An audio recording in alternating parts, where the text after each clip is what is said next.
아니랬지. 아니라.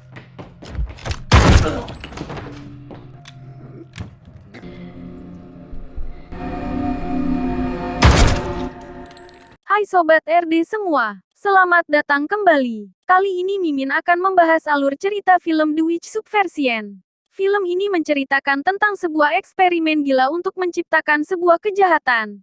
Show sebelum lanjut alangkah baiknya Sobat semua tekan like dan subscribe. Yuk simak alur ceritanya. Di awal film diperlihatkan sebuah scene eksperimen dengan tujuan akan menjadikan para anak kecil sebagai senjata manusia. Lalu adegan berlanjut ke sebuah lab. Lab tersebut kini hancur tak tersisa. Sementara itu di tengah hutan beberapa petugas mencoba menangkap anak kecil yang kabur. Setelah pencarian yang panjang si Choi yang hanya mampu membawa seorang bocah sedangkan satunya berhasil kabur. Dokter cewek itu pun menyuruh agar menangkap gadis tersebut. Yang mana dokter ini adalah orang yang menciptakan eksperimen itu. Dengan kondisi yang dia alami kemungkinan besar gadis tersebut akan tewas dengan sendirinya. Seorang peternak bernama Pago tiba-tiba menemukan seorang bocah yang tergeletak tak sadarkan diri. Pago pun memanggil seorang dokter untuk memeriksanya. Dokter mengatakan bahwa gadis tersebut tidak mengalami luka serius. Namun kemungkinan besar ingatan tak akan bisa pulih seperti sedia kala. 10 tahun kemudian, gadis tersebut telah tumbuh dewasa. Gadis itu kini bernama Ko Jayun. Pago dan istrinya telah mengadopsinya. Namun istrinya kini mengalami penyakit demensia. Sebuah penyakit yang merusak daya ingat manusia atau sering disebut dengan pikun. Malam itu Jayun mengalami sakit kepala yang luar biasa, entah apa penyebabnya kepalanya seakan-akan mau pecah. Keesokan harinya bersama sahabatnya yang bernama Myung berangkat ke sekolah. Di sana Myung memberitahukan bahwa di Seoul akan diadakan ajang pencarian bakat. Dirinya menyarankan agar Jayun ikut serta dalam acara tersebut. Kebetulan saat itu juga Jayun butuh uang untuk pengobatan ibunya. Jayun pun memutuskan untuk ikut serta acara tersebut. Dirinya dinyatakan lolos oleh para juri. Di rumahnya Jayun pun menunjukkan penampilannya tadi siang. Awalnya ibunya sangatlah senang. Namun itu semua berubah saat Jayun menunjukkan kekuatannya. Ibunya sangat khawatir kalau Jayun kenapa-napa. Ia pun berjanji akan berhenti setelah berhasil memenangkan dan mendapatkan hadiahnya. Keesokan harinya, mereka pun kembali ke Seoul untuk ikut babak selanjutnya. Di tengah perjalanan mereka bertemu dengan seorang pria bernama Nobleman. Nobleman mengatakan kalau dulunya mereka saling mengenal berulang kali. Nobleman berusaha meyakinkannya namun Jayun tak juga ingat. Jadi ternyata Nobleman adalah bocah kecil yang berhasil ditangkap oleh si Choi di awal scene film tadi. Sebagai langkah terakhir Nobleman pun melakukan sebuah tes. Nobleman tampak sangatlah bingung bagaimana mungkin Jayun sama sekali tidak meresponnya. Untuk menghindari kekacauan Nobleman pun segera pergi meninggalkannya. Singkat cerita sampailah Jayun di tempat audisi. Acara tersebut disiarkan secara live di TV swasta. Di tempat lain dokter cewek yang melihatnya ia sangatlah senang. Dokter cewek sangatlah yakin kalau Jayun adalah orang yang ia cari selama ini. Setelah melakukan audisi, Jayun kembali mengalami sakit kepala yang luar biasa. Sampai-sampai hidungnya mengeluarkan darah. Sebelumnya Jayun telah berkonsultasi dengan dokter. Dokter mengatakan dengan penyakit yang dideritanya Jayun hanya punya kesempatan hidup 2-3 bulan. Satu-satunya solusi adalah melakukan transplantasi sumsum tulang belakang orang tua kandungnya. Sayangnya Jayun tidaklah tahu siapa orang tua kandungnya yang sebenarnya. Saat akan pulang tiba-tiba segerombolan orang menghampiri mereka. Memaksa agar Jayun ikut dengan alasan pihak televisi menyuruhnya. Untung saja Jayun dan Myung berhasil kabur menaiki taksi. Di tengah perjalanan Jayun kembali bertemu dengan Nobleman. Nobleman menyuruhnya agar segera pulang dengan dalih telah mengancam keselamatan kedua orang tuanya. Dengan ancaman tersebut Jayun pun bergegas pulang, tak lupa ia meminta agar Myung menyuruh ayahnya ke rumah Jayun. Kebetulan ayah Myung adalah seorang polisi. Dan benar saja ada sebuah mobil mencurigakan di dekat rumah Jayun. Ayah Myung pun menghampirinya dan menanyakan SIM dan STNK-nya. Singkat cerita sampailah Jayun di rumah. Ia pun segera menemui orang tuanya yang ternyata mereka semua baik-baik saja. Tak ada hal yang mengerikan terjadi. Sebelum pulang ayah Myung mengatakan kalau Nobleman adalah orang Amerika. Bahkan tak ada sesuatu yang aneh dari database-nya.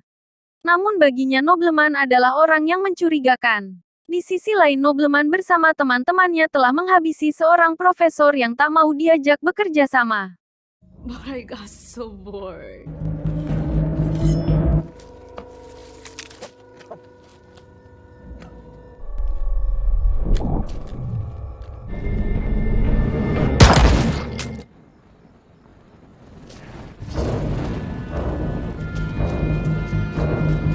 Lalu scene berganti terlihat dokter cewek menyuruh agar si Choi istirahat dari pekerjaannya. Dokter cewek tidaklah ingin si Choi ikut campur masalah Jayun. Biar dirinya dan anak buahnya yang membereskannya. Nampak terlihat si Choi keberatan dengan keputusan tersebut.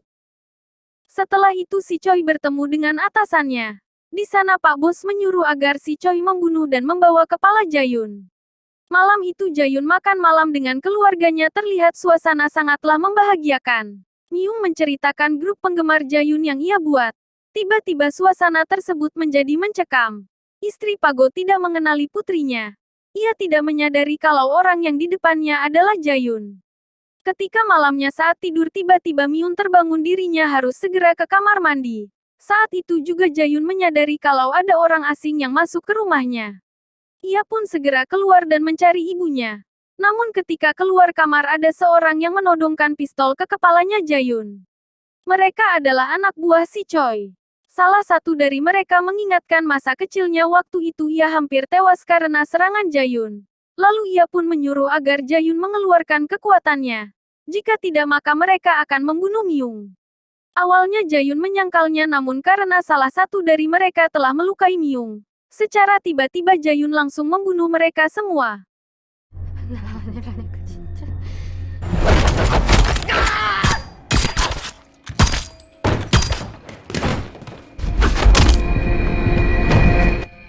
내가 아니랬지. 아니라고.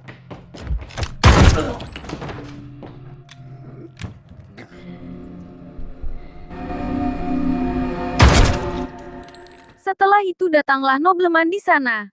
Nobleman kembali mengingatkan siapa Jayun sebenarnya. Namun Jayun benar-benar tak ingat sama sekali. Untuk itu Nobleman menyuruh agar Jayun ikut dengannya. Dan alasan akan membantunya memulihkan ingatannya. Awalnya Jayun tidak mau untuk ikut namun setelah Nobleman mengancam akan membunuh setiap orang yang ia kenal Jayun akhirnya terpaksa harus ikut. Sampailah mereka di sebuah tempat. Di sana Jayun diikat di sebuah kursi. Lalu dokter cewek menyuruh salah satu anak buahnya untuk menyuntikkan sebuah formula yang mana formula tersebut mampu memulihkan sebagian ingatannya. Di mana Jayun kecil sudah dicuci otaknya. Mereka semua dididik dan dilatih untuk menjadi pembunuh.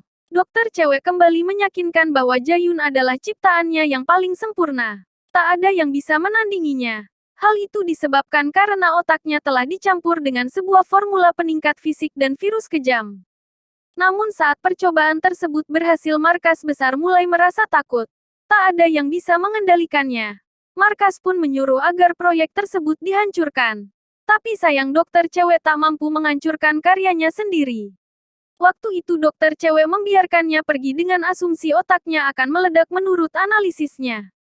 Jayun tak akan sanggup menahan formula tersebut. Tak disangka tiba-tiba Jayun kembali mengalami sakit kepala yang luar biasa. Dokter cewek itu segera menyuruh menyuntikkan formula itu karena formula itu dapat menetralisir efek samping dari kekuatannya. Tak cukup di situ. Formula tersebut juga mampu mengaktifkan kekuatannya. Sayangnya formula itu hanya mampu bertahan 1 bulan. Dan itu artinya Jayun butuh formula setiap bulannya. Namun tak disangka itu semua sudah direncanakan oleh Jayun yang ternyata dengan sengaja Jayun tampil di acara sebuah TV. Dengan tujuan agar dokter cewek mencarinya bahkan Jayun tak sedikit pun lupa dengan semuanya. Jayun hanya berpura-pura lupa akan semuanya. Dengan tiba-tiba Jayun langsung menyerang dan membunuh orang tersebut dan dokter cewek yang melihatnya ia pun segera mengeluarkan gas saraf dengan harapan Jayun akan pingsan tak sadarkan diri. Namun saat gas tersebut menghilang Jayun sudah tidak ada di sana. Akhirnya Jayun menodongkan pistol ke arah kepala dokter itu. Lalu Jayun pun menembak kaki dokter. Jayun bertanya di mana semua formula yang ia ciptakan. Sementara itu nobleman yang akan menuju ke ruangan dokter. Mereka justru dihujani peluru oleh si Choi yang telah sampai di sana. Sayangnya nobleman dan kawan-kawan tak akan mati kalau tak ditembak tepat mengenai kepalanya. Kedua temannya berhasil dikalahkan anak buah si Choi. Namun tinggallah si Ladies, dengan mudahnya Ladies mengalahkan anak buah si Choi. Sementara itu nobleman telah berhasil menemukan Jayun. Mereka pun saling berkelahi.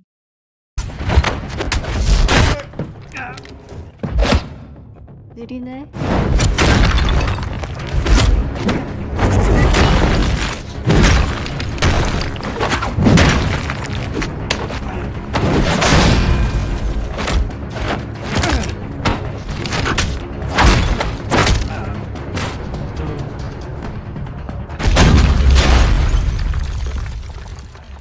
Jayun jauh lebih unggul dari nobleman, dengan mudahnya ia menghajar nobleman.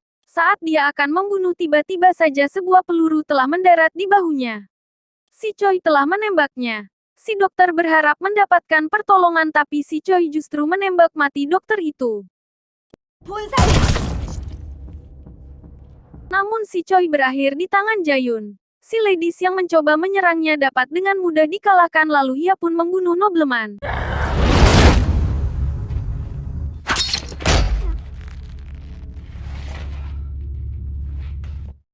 Sebelum pergi Jayun mengambil semua formula yang tersisa, dan tak cukup di situ Jayun juga membakar habis tempat tersebut. Setelah itu Jayun menjenguk ibunya di rumah sakit. Di sana Pago menceritakan masa kecilnya dulu. Pago bermaksud membuang Jayun setelah melihatnya membunuh seekor sapi. Saat itu juga Pago sangatlah takut, namun istrinya meyakinkannya jika Jayun dibesarkan dengan cinta maka semua akan baik-baik saja. Jayun sendiri akan pergi jauh. Sebelum pergi dirinya memberikan beberapa formula yang ia miliki. Sebagai kata perpisahan Pago menyuruh agar Jayun berhati-hati. Setelah itu Jayun berpamitan kepada sahabatnya. Di film ini Jayun menemui kembaran dokter cewek, di mana ia meminta untuk membuatkan formula permanen. Sementara itu di sampingnya ada seorang wanita yang juga merupakan hasil eksperimennya dan siap menyerangnya. Untung saja kembaran dokter cewek melarangnya. Terlihat wanita tersebut tidaklah senang dengan kedatangan Jayun dan seperti biasa dengan senyuman mengerikannya. Jayun merasa senang dan pergi dari sana. Dan film pun selesai. Terima kasih sudah menonton sampai selesai dan sampai jumpa lain waktu. Mimin pamit. Bye. 그 후에 또 주입하지 않으면 증세 진행은 2배로 빨라지지.